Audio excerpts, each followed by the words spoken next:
આ જીતને હું મારા સ્વર્ગીય પિતાશ્રી ગોવિંદભાઈ પરમારને શ્રદ્ધાંજલિ સ્વરૂપે હું સમર્પિત કરું છું।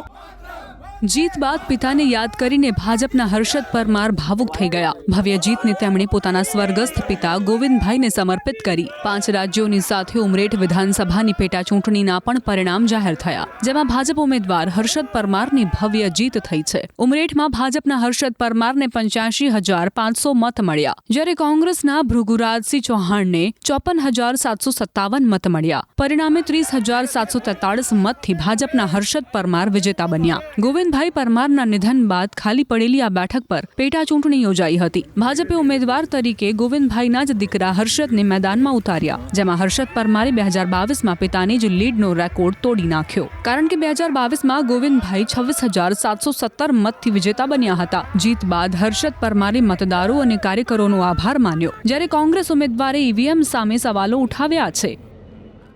જોકે ઈવીએમ ઉપર અમને શંકા છે અને ચૂંટણી અધિકારીને પણ લેખિતમાં અરજી આપી છે। તમામ જે ઈવીએમ છે ઈવીએમની અંદર 99% બેટરી બોલે છે। કન્ઝમ્પશન થયું હોય તો બેટરી કમસે કમ એક દિવસમાં ખાલી 1% ના હોય, અને એટલા માટે ચૂંટણી અધિકારીને મેં લેખિતમાં અરજી પણ આપી છે। એટલે શંકા ઉપજાવે પરિણામ છે। મતદારોએ જોકે ઉત્સાહથી મતદાન પણ કર્યું।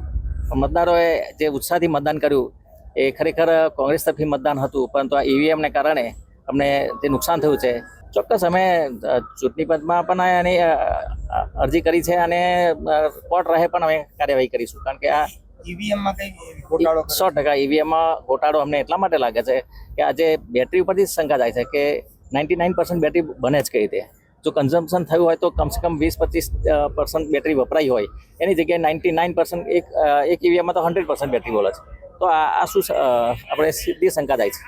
આજે જે ભારતીય જનતા પાર્ટીએ મારી પર જે ભરોસો જે મૂકેલો અને મને જે ટિકિટ આપેલી, એટલે આજે મારી જીત થઈ છે। પણ આ જીત મારી નથી, પણ ઉમરેઠ વિધાનસભાના સૌ મતદાર ભાઈઓ બહેનો આગેવાનો વડીલો, આ અમારા ઉમરેઠ વિધાનસભાના સૌ મતદારોની જીત છે।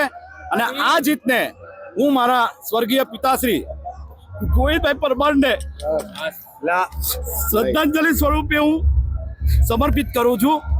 અને વધુમાં કે અમારું ભારતીય જનતા પાર્ટીનું જે સંગઠન જે છે આણંદ જિલ્લાનું, અને મારા વડીલ, મારા બાપ, જેને હું પિતા સમાન માનું છું, એવા અમારા જિલ્લા ભાજપના પ્રમુખ એવા સંજયભાઈ પટેલ અને સાંસદ મિતેશભાઈ પટેલ, અમારા જિલ્લાના ધારાસભ્યશ્રીઓ યોગેશભાઈ પટેલ, વિપુલભાઈ પટેલ, મંત્રી શ્રી કમલેશભાઈ પટેલ અને કેબિનેટ મંત્રી રમણભાઈ સોલંકી, કમલેશભાઈ પટેલ અને અમારા આગેવાન એવા અમારા અહીંના ચૂંટણી ઇન્ચાર્જ એવા પ્રદીપસિંહ જાડેજા બાપુ, આ સૌનો જેટલાએ પણ મને મદદ કરી છે, જેટલાએ પણ ભારતીય જનતા પાર્ટીને આ ખેસ પહેરીને ખભે ખભો મિલાવીને જે આ મદદ કરી છે, એ બદલ હું સૌનો પહેલાં તો હૃદયપૂર્વક આભાર વ્યક્ત કરું છું।